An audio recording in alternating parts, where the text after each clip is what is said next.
Some of the most amazing breads, although I don't partake, I've heard the breads are great. Their soups are fantastic.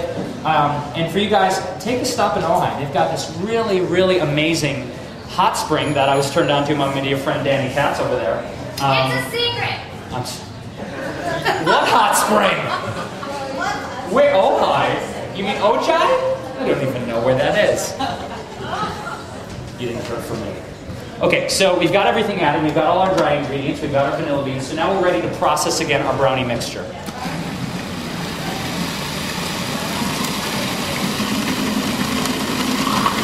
So again, what we're looking for is just a nice incorporation. We're looking for a nice, even incorporation. We don't want any brown spots. We want a nice dark cacao color. And if it starts balling up like so, you know it's ready. I don't know, for some reason brownie mix, it balls up when it's ready.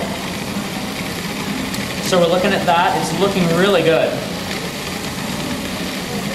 Okay, so as you guys can see, it's definitely balling up again in one corner. It's just another like 30 seconds in our mixture. And what we're looking for is this kind of consistency. Check this out, guys. So we've got a nice, kind of like Play-Doh-y texture to it. You can hold it in your hand. It's nice and moist, but not overly so, not too oily. And here's what you're looking for. Clean break. Nothing falling, no crumbs, totally clean break. That's exactly the consistency we're looking for. So this batch is ready to go. So I'm going to take my half batch. Remember, we're going to do this two times. And I'm going to take it and dunk it into my brownie pan. Now this is the standard size. This is a 9 by 13 baking dish. So depending on how you cut up these brownies after we're done, you're going to get a 16 to 20 brownie yield. Or, like I'm going to have samples, you can actually do brownie bites with the fudge sauce. Any way you want to cut it. But about a standard 2 by 3 brownie, you're going to get 16 to 20 per batch. Okay, so we're going to do that again. And what I'm going to do is just leave my brownie mix in the center of the pan, because then I'm going to throw my second half batch in. Then I'm going to throw my reserve pecans and my goji berries in, and we're going to get dirty. We're going to mix it by hand. So I'm going to leave this here in front. Now these brownies, just so you guys know, will keep in the refrigerator for really a good 12 days. I've had them stay really moist and flavorful for well over 10 days. So the shelf life in the refrigerator is really fantastic.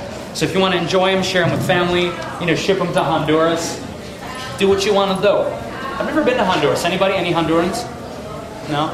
No Hondurans. Anybody from Detroit? Michigan? Michiganders? Okay, I'm the lone Detroiter. It's hard to get raw food in Detroit, you guys. Like, really hard. That's why I came to California. It's like, raw food? Here's a rutabaga. In January in Detroit. It's like, wow. Rutabagas? Actually, we did well. We went to Detroit in January. We rocked that, didn't we, hon? It's like, Okay, so I digress. Second half batch coming up. We're going to do the same thing. So remember, we're reserving 1 cup of pecans. So we're going to throw in another 4.5 cups. That's looking good right there, y'all. Okay? And then we're going to do it all over again with the cacao powder. 3/4 cup. Wait, I did this backwards. Haha, I just made a mistake. See, this is good. You know what Tiziana told me yesterday? This is fantastic that I just did this. Tiziana is one of my most favorite dessert chefs. I finally got to meet her. She's the head dessert chef at Cafe Gratitude, if you guys haven't tried the food yet. She told me, yesterday I made so many errors in my brownie demo. She's like, or my pie demo, I wanted it to be so perfect. She's like, but when you let go and you make a mistake, it shows everyone how to fix things. So I just made a mistake. I put the cacao powder in too soon. So let's see what happens. Let's see if we can fix this. So what I'm going to do now is I'm actually going to pulse the pecans and the cacao together, and let's see what happens. Let's go for it. Let's try something new. I hope this works. There are no mistakes. Miles Davis. There are no mistakes. You guys ever listen to live Miles Davis? Off note? There's no such thing as an off note. They don't exist. Every note's beautiful. Everything he did was beautiful. Everything we're all doing is beautiful. There are no mistakes. There are only lessons. There are only opportunities to learn. Yeah. Thanks, Jet. Okay, so check this out. This actually works, you guys, because we still have the same mealy texture. It's just now like a pecan cacao meal. So, hey, let's go with it, right? Let's wing it. So we're going to go back to our dates. And we're going to add our second 3/4 cup of halawis. So again, what I'm going to do is turn this on and let the food processor go, and add the halawi dates as we go to get a nice incorporation.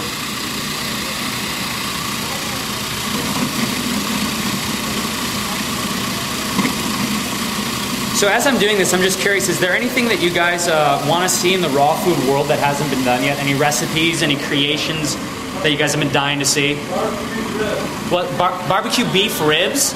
Wow. Would you use mushrooms for that? You'd probably do mushrooms, some kind of mushroom, really meaty mushroom.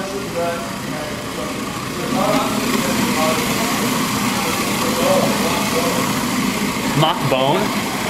Wow. What would be mock bone? Maybe like bamboo. Mangosteen, okay, right on. So all you raw chefs out there, there's a challenge from Be Live. Barbecue beef ribs, who's gonna do it? I mean, we've had some fantastically innovative stuff at this year's festival. I mean, just really amazing burgers and wraps and floats, and it's like every single year people are coming out with some fantastic new creations. So I'm just blessed to share a stage with a lot of my peers and teachers.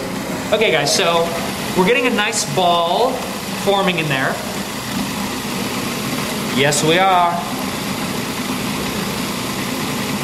Okay, and so we know it's looking good here. Again, we're getting a nice mealy texture, breaking apart easily, and I'm going to add the rest of our dry ingredients. All of a sudden I shifted into a very serious tone. Why? Why did I do that? So we're going to add a half teaspoon of Celtic salt. We're going to add a 1/4 teaspoon of cayenne pepper. Cayenne pepper. If you really want to take it up a notch, you can probably throw some dried habanero in here too, guys. I mean, that would be, you know, over the top, but we like over the top, don't we? We like pushing things here in the raw food world, breaking new boundaries. Half tablespoon of vitamin Earl Green again. Shoo shoo shoo.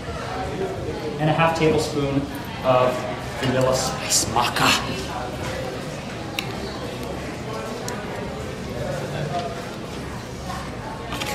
Okay, so again, our second batch here processing. We're looking again for a nice incorporation, a nice even texture, and again, that really clean break. That's the secret to actually a pie crust. If you're ever doing a pie crust as well, you want that really nice, solid, clean break in any of your pie crusts as well. It's kind of a rule of thumb with any kind of crusts or really dense bases for your desserts. And we're balling, y'all. I wish I was a baller. I wish I was a little bit taller. I actually wanted to be 6'5". I wanted to be a basketball player, and I shot up when I was about 12 years old, and I was taller than everyone. I'm like, yeah, 5'11 and 3/4.